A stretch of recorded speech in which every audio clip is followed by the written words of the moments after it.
ബംഗാളി നടിയുടെ ലൈംഗിക അതിക്രമ പരാതിയിൽ രഞ്ജിത്തിനെ ഉടൻ ചോദ്യം ചെയ്യുമെന്നതാണ് ഇന്നത്തെ ആദ്യ വാർത്ത.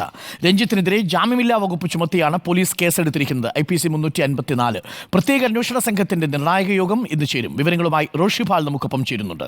Roshipal, very good morning.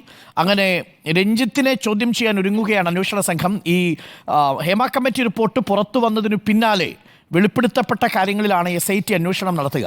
ആ വെളിപ്പെടുത്തലുകളുടെ അന്വേഷണത്തിൽ SITക്ക് ആദ്യം കിട്ടുന്ന കേസാണ് ഇപ്പോൾ ബംഗാളി നടിയുടെ പരാതി. ആ പരാതിയിന്മേലാണ് അന്വേഷണം. SITക്ക് എറണാകുളം പോലീസ് ഈ പരാതി കൈമാറിക്കഴിഞ്ഞോ? അന്വേഷണം ആരംഭിക്കുകയാണോ?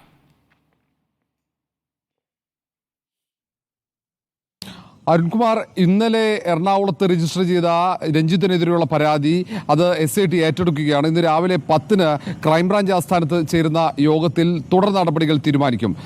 കോസ്റ്റൽ AIG പൂങ്കുഴലിക്കാണ് അന്വേഷണ ചുമതല. പൂങ്കുഴലിയാണ് ഈ പരാതിക്കാരിയുടെ മൊഴി രേഖപ്പെടുത്തുക, അതുമായി ബന്ധപ്പെട്ട തുടർ നടപടികളിലേക്ക് പോവുക. ഏതായാലും ഇന്ന് ഇക്കാര്യത്തിൽ ഒരു തീരുമാനം ഉണ്ടാവും. ഇന്ന് രാവിലെ 10 മണിക്ക് നടക്കുന്ന യോഗത്തിൽ സ്പർജൻ കുമാർ ഒപ്പം അജിത ബീഗം ഉൾപ്പെടെയുള്ള പ്രധാനപ്പെട്ട IPS ഉദ്യോഗസ്ഥന്മാർ നേരിട്ട് തന്നെ പങ്കെടുക്കുന്നുണ്ട്.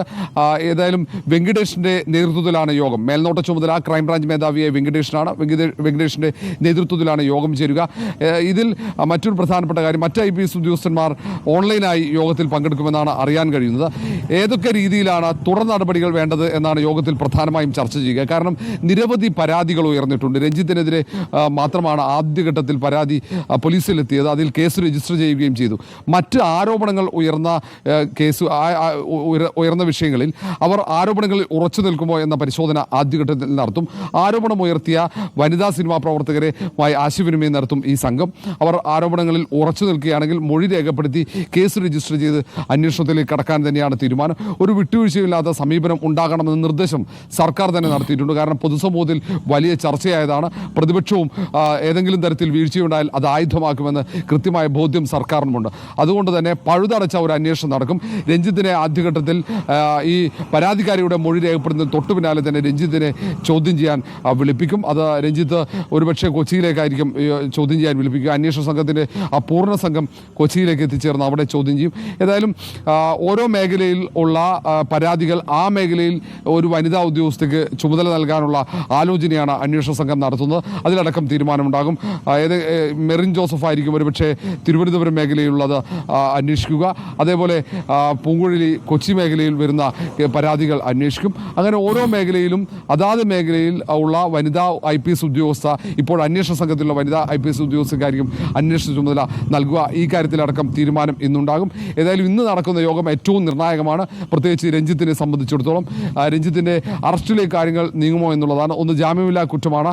രഞ്ജിത്ത് സ്വാഭാവികമായും രഞ്ജിത്തിനെതിരെ തെളിക്കപ്പെട്ടൊരു അറസ്റ്റിലേക്ക് കടക്കാനുള്ള സാധ്യതയില്ല. ആദ്യഘട്ടത്തിൽ ഈ പരാതി നൽകിയ പെൺകുട്ടിയുടെ മൊഴിയെടുക്കും.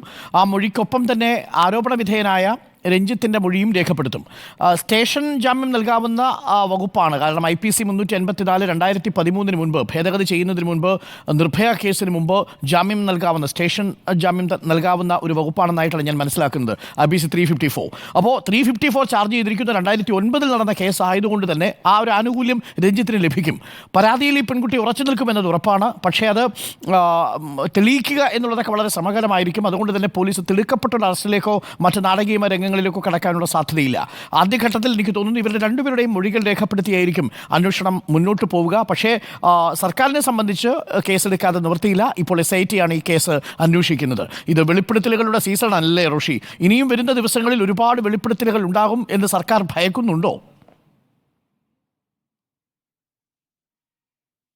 അരുൺകുമാർ, സംശയമില്ല. കാരണം ഇന്നലെ മാത്രം നിരവധി വെളിപ്പെടുത്തലുകൾ വന്നു. അത് ഇങ്ങനെ വെളിപ്പെടുത്തലുകളുടെ ഒരു കുത്തൊഴുക്കായിരുന്നു. ഒപ്പം വെളിപ്പെടുത്തിയ ആളുകൾ ഇന്ന് പരാതി നൽകുമോ എന്ന കാര്യമാണ് പ്രധാനപ്പെട്ടത്. പ്രത്യേകിച്ച് AMMയുടെ ജനറൽ സെക്രട്ടറി സിദ്ദിഖിനെതിരെ തിരുവനന്തപുരത്തും യുവ നടി ഉയർത്തിയ ആരോപണത്തിൽ ആ നടി ഇന്ന് പോലീസിന് പരാതി നൽകുമോ എന്ന കാര്യത്തിൽ ഒരു വ്യക്തതയുണ്ടാകും. ഒപ്പം കഴിഞ്ഞ ദിവസങ്ങളിൽ നിരവധി പേർ ആരോപണങ്ങൾ ഉന്നയിച്ചിരുന്നു. ഇനിയും വലിയ ആരോപണങ്ങൾ വരുമോ എന്നത് സർക്കാരിനെ സംബന്ധിച്ചിടത്തോളം ഒരു വെല്ലുവിളിയാണ്. ഇത് അന്വേഷിക്കുക, ആ കുറ്റവാളികൾക്ക് കൃത്യമായ ശിക്ഷ ഉറപ്പുവരുത്തുക എന്ന വലിയ ഉത്തരവാദിത്വമുണ്ട്. ശരിയാ. ഒന്നാമത് ഉയർന്നു വന്ന ആരോപണങ്ങൾക്ക് വളരെ കാലപ്പഴക്കമുണ്ട്. അവരുടെ കയ്യിലൊക്കെ തെളിവുകളുണ്ടോ എന്നതാണ് മറ്റൊരു പ്രധാനപ്പെട്ട കാര്യം. അതുകൊണ്ട് അന്വേഷണ സംഘത്തിനും ഈ ഉയർന്നു വന്ന ആരോപണങ്ങളും അതിന്റെ പരാതികളും അതിന്റെ തുടർ നടപടികളും വെല്ലുവിളിയാണ്. അരുൺ, 15 വർഷം മുമ്പുള്ള കേസാണ്. ആ കേസ് തെളിയിക്കുക എന്നുള്ളത് അത്ര എളുപ്പമുള്ള കാര്യമല്ല. തെളിവുകൾ തേടിപ്പോയാൽ ഇതിൽ മറ്റ് ശാസ്ത്രീയ തെളിവുകളൊന്നും കണ്ടെത്താൻ സാധ്യമാവുകയുമില്ല. അവർ വന്നിരുന്നു എന്നുള്ളത് രണ്ടുപേരും സമ്മതിച്ചു തൻ്റെ ഫ്ളാറ്റിൽ. പക്ഷേ അവിടെ ഈ അർത്ഥസത്യമാണ് എന്നാണ് രഞ്ജിത്ത് അതിനെക്കുറിച്ച് പറയുന്നത്. പക്ഷേ ഒരു പെൺകുട്ടി തൻ്റെ ശരീരത്തിൽ ഒരാൾ കയറി പിടിച്ചു, ഏതെങ്കിലും തരത്തിൽ ലൈംഗിക ഉദ്ദേശത്തോടു കൂടി തൻ്റെ മൊഡസ്റ്റിയെ, തൻ്റെ മാന്യതയെ ലംഘിക്കുന്ന തരത്തിൽ, ചോദ്യം ചെയ്യുന്ന തരത്തിൽ പെരുമാറി എന്ന് പറഞ്ഞാൽ അന്നാണെങ്കിൽ IPC 354, ഇന്നാണെങ്കിൽ BNS 75 സെക്ഷൻ ഇട്ട് കേസെടുക്കും. ഇപ്പോഴാണെങ്കിൽ അത് ജാമ്യമില്ലാ കുറ്റമാണ്. നിർഭയയ്ക്ക് ശേഷം 2013 ഭേദഗതിക്ക് ശേഷം IPC 354 സ്റ്റേഷൻ ജാമ്യം ഇടാവുന്ന ഒരു കേസല്ല. പക്ഷേ 2009 പക്ഷേ ഈ കേസ് നടക്കുന്ന സമയത്തെ നിയമമാണ് അവിടെ വരിക. കാരണം നമ്മുടെ രാജ്യത്തെ നിയമ സംവിധാനത്തിനൊരു പ്രത്യേകതയുണ്ട്. അതായത് ക്രിമിനൽ നിയമങ്ങളിൽ ഭേദഗതി വന്നു കഴിഞ്ഞാൽ ആ ക്രിമിനൽ നിയമങ്ങളിലെ ഭേദഗതിക്ക് റിട്രോസ്പെക്റ്റീവ് എഫക്റ്റ് ഉണ്ടാവില്ല. എന്ന് പറഞ്ഞാൽ മുൻകാല പ്രാബല്യത്തോടു കൂടി ക്രിമിനൽ നിയമത്തിലെ ഭേദഗതികൾ നടപ്പാക്കാൻ കഴിയില്ല.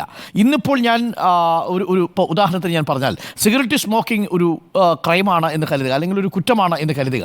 ആ നിയമം നിലവിൽ വരുന്നതിന് മുൻപ് ഭേദഗതി നടത്തി 1960 മുതൽ നടപ്പിലാക്കാൻ പറ്റില്ല. അങ്ങനെയാണെങ്കിൽ മുത്തച്ഛന്മാർ പണ്ട് പൊതുനിരത്തിലിരുന്ന് ബീഡി വലിച്ചതിനകത്താവും. അതാണ് കാര്യം, അത്രേ ഉള്ളൂ. അപ്പോൾ ക്രിമിനൽ ജൂറിസ്പ്രുഡൻസിൽ റിട്രോസ്പെക്റ്റീവ് എഫക്റ്റിൽ നമുക്ക് ഈ കേസുകൾ രജിസ്റ്റർ ചെയ്യാൻ കഴിയില്ല എന്നതാണ് ഏറ്റവും പ്രത്യേക കാര്യം. എന്തായാലും റോഷിയാണ് വിവരങ്ങൾ നൽകിയത്.